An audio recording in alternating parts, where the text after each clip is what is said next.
How you woofin doing? It's Jake the Dog here. In today's video, I'm going to be discussing why Rise of Kingdoms is so special to me and why I continue to play it after 6 years of playing it proactively. If you would like to play with me, consider downloading Rise of Kingdoms with the link here or down in the description down below. Some love Rise of Kingdoms for its real-time action that can take place in the heat of war and battle. Others even love it for the strategy and building and managing their governors and characters. However, what I have always loved about Rise of Kingdoms has been the community aspect. From my very first alliance to the kingdom I'm in now, the community has always been key. The friends I continue to make and meet all around the world are what drive me back to this game and continues to make Rise of Kingdoms a highly unique experience compared to any other online multiplayer game I've played in my life. Name any other game where you've had people in a voice chat for days on end.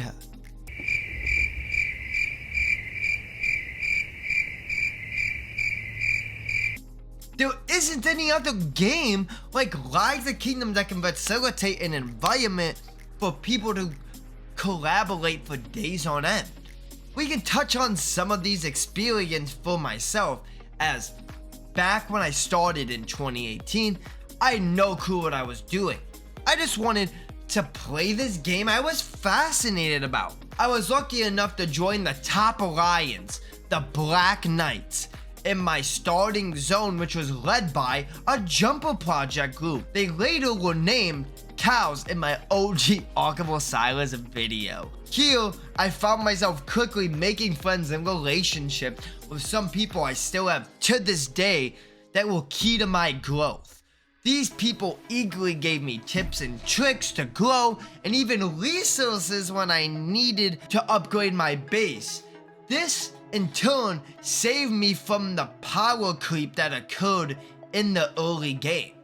Many of these friends I made were in leadership of this alliance as well, and on top of my activity in the starting wars in Zone 1, where we were victorious in the key strategic points, I slowly submit myself as part of the leadership of this starting alliance. This is where I found my true love for the game. Leadership. In Rise of Kingdoms, for things to get done, whether that's building a flag or planning the whole entire KVK, you need leadership in your kingdom to lead and deal with these aspects that contribute to your kingdom's success. And knowing you're taking part in this process on top of that is a very rewarding feeling when you can be successful. Going into Zone 2, leadership was very hectic. This point in your home kingdom is when all your alliances are starting to access Zone 2, which sparks the next surge of drama. There was a strong group of alliances named the Eternal Empire with the tag of E.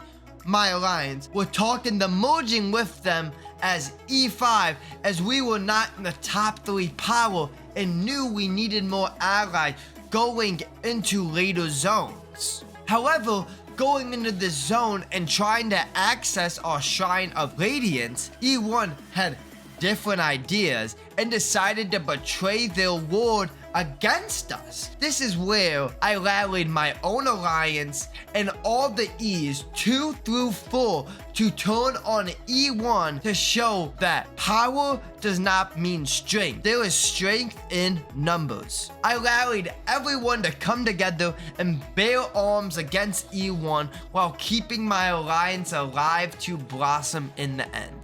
Here was a very early and clear example to me of how much I love leading, and on top of that, the power of having a community rally behind you. Here in my starting kingdom of 1132, 3 to 4 starting alliances were fleshed out, with my alliance always residing from position 2 to 4. I fought there for my starting KVKs in my first alliance, now named Hexes, that at this point, I was one of the main leaders. However, there was an issue in these starting KVKs. It's not wise in KVK to separate your alliances.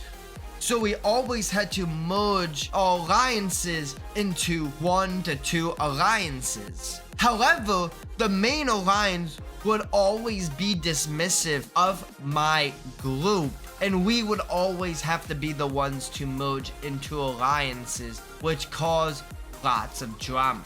In KVK 1, we ended up being the dominant force and dominated most of our enemies. However, later in our KVK, our ally, 1135, who was much stronger than us, decided to betray.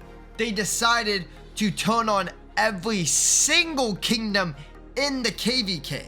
This in turn allowed us in 1132 to rally all the other kingdoms to turn against 1135, and as we were the second most dominant force, it allowed us to win the ziggurat in the end. And this was my first true core lock experience where I witnessed a whole lock community band together against a toxic community, showing the true strength of a core community over a toxic community.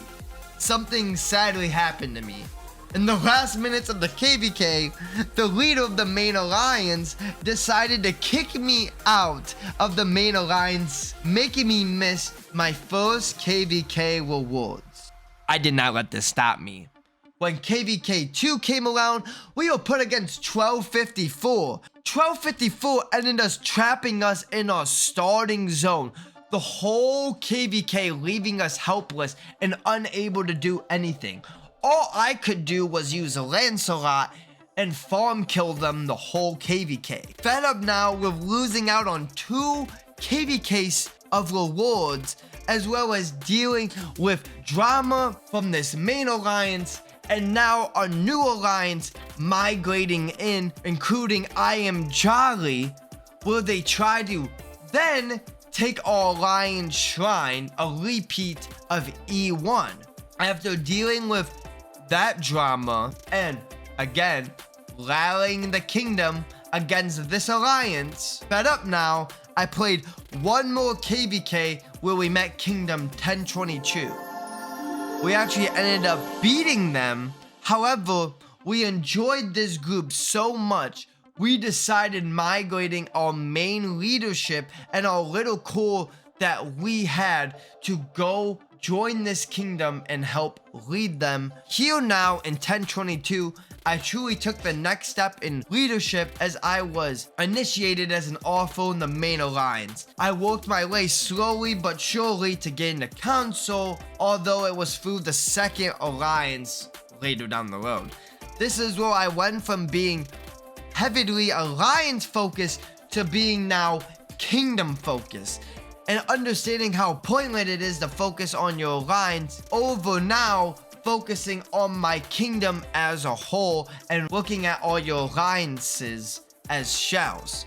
Here I focus on leading us in KVK when other leadership that cycled through allowed me to, as well as slowly set up 2 main shells to be fully equipped for war with buffs. This is where 1022 dominated the most and thrived with strong fighters, with evidence from my first Vile Lock video. However, an issue 1022 struggled with was power. Being a fat B seed at the time with a small core in comparison. Though, through time, many alliance mindset leadership left, which allowed me to take king and take control of the kingdom.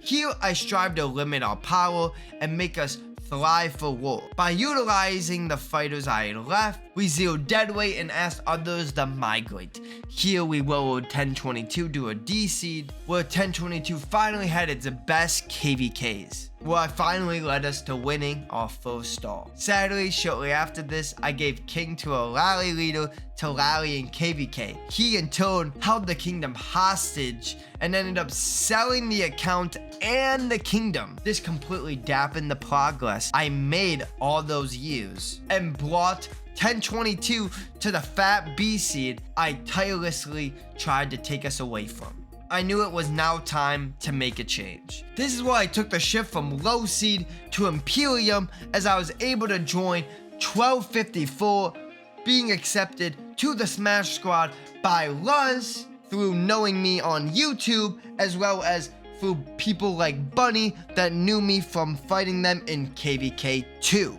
This is where I experienced the true power of strength in numbers and coordination, as well as top tier strategy. 1254 did everything ferocious, always getting their players to follow the objectives to the T.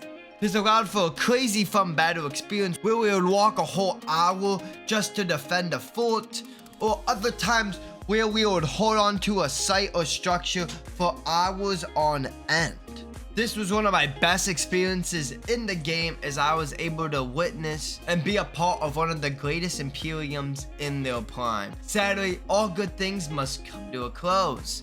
We all know that 1254 died over having too much power and not being able to find matchmaking with their Imperium ball dropping. This caused the kingdom's leadership to throw in the towel.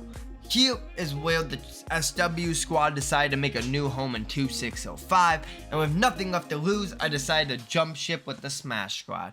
Here, we replicated that same intensity and smashed our enemies that opposed us, even winning a 1 vs 3 and continued to fight with the full ferocity that 1254 had. However, history did repeat itself. Just like in 1254, 2605 ended up getting burnt out, just like the leadership in 1254.